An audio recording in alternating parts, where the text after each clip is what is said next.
नमस्कार शेतकरी मित्रांनो, बाळासाहेब जाडकर फार्म या चॅनलमध्ये आपले सहर्ष स्वागत आहे मित्रांनो।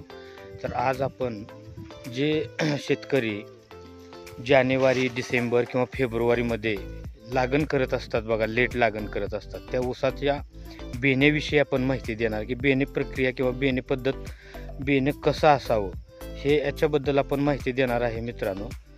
तर चला तर मग तुम्हाला थोडंसं कारखान्याबद्दल भी माहिती देतो की आता आज 2010 मध्ये पाठीमागे विचार केला तर कारखाने बघा, कोवळा ऊस असेल किंवा कमी उंचीचा ऊस असेल तर ते ऊस नेत नव्हते।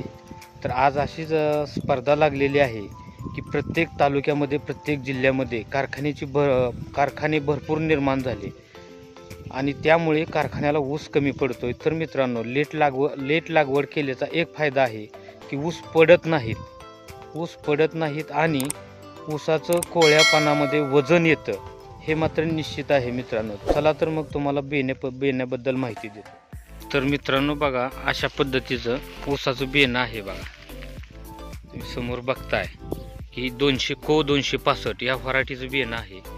तर आज को 265 असेल किंवा को 8005 असेल, 10005 असेल, ही ऊसाची जी व्हरायटी आहे ती नेहमी नोव्हेंबर डिसेंबर पासून पुढं जानेवारी फेब्रुवारीपर्यंतच लागवड केली पाहिजे मित्रांनो।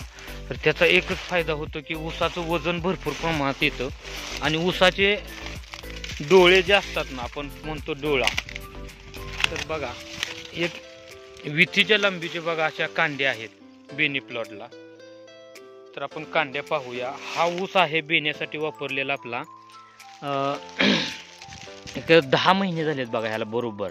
तर कांड्या बघा तुम्ही समोर, मी दाखवतो कांड्या तुम्हाला, 1 2 3 4 5 6 7 8 9 10 11 12 13 14 15 आहे बघा समोर, वरची 16 17,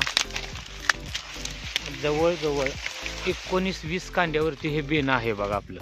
आणि पूर्णपणे असं सुधारित बेणं आहे, नव्यातलं बेणं म्हणतो ना आपण की जाड ऊस होतात, अशा पद्धतीचा ऊस आहे। याच्या अगोदर या नर्सरीतील रोप लागवड केलेलं होतं बघा, तुम्हाला असं दिसणार सुद्धा नाही की रोप लागवड आहे, कारण टोटल क्षेत्रावरती कोंबारे आहेत, असं बेट बनलेलं नाही। लागवड केल्याप्रमाणे भरपूर प्रमाणात हा ऊस वाढलेला आहे बघा मित्रांनो। तर बेणे प्लॉट नेहमी निवडत असताना त्याच्यामध्ये कानी कवळी किंवा गोसावी रोग म्हणू आपण, अशा पद्धतीचे बघा, आणि काय म्हणतात त्याला, ते पिवळा पाला पडलेला असतो बघा, ते कवळी तसले ऊस अजिबात वापरायचे नाहीत लागवड पद्धतीमध्ये।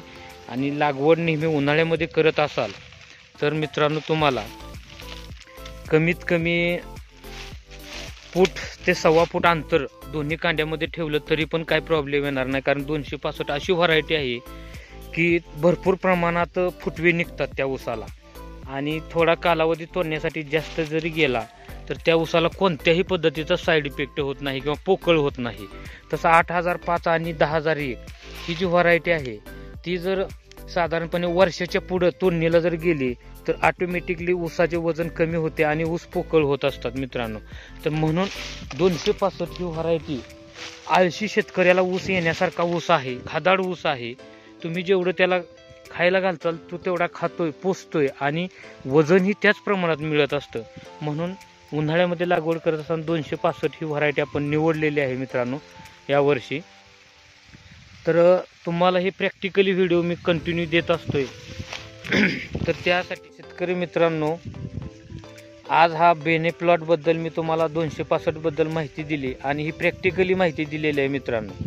तर अशीच नवनवीन माहिती आणि प्रॅक्टिकली माहिती, अनुभवाची माहिती तुम्हाला जर पाहिजे असेल तर आपल्या चॅनलला नक्कीच सबस्क्राईब करा, लाईक करा आणि कमेंट्स करायला विसरू नका मित्रांनो, कारण याचा फायदा तुम्हाला तुमच्या वार्षिक उत्पन्नामध्ये, शेतीतील वार्षिक उत्पन्न वाढवण्यासाठी निश्चितच होणार आहे। धन्यवाद मित्रांनो।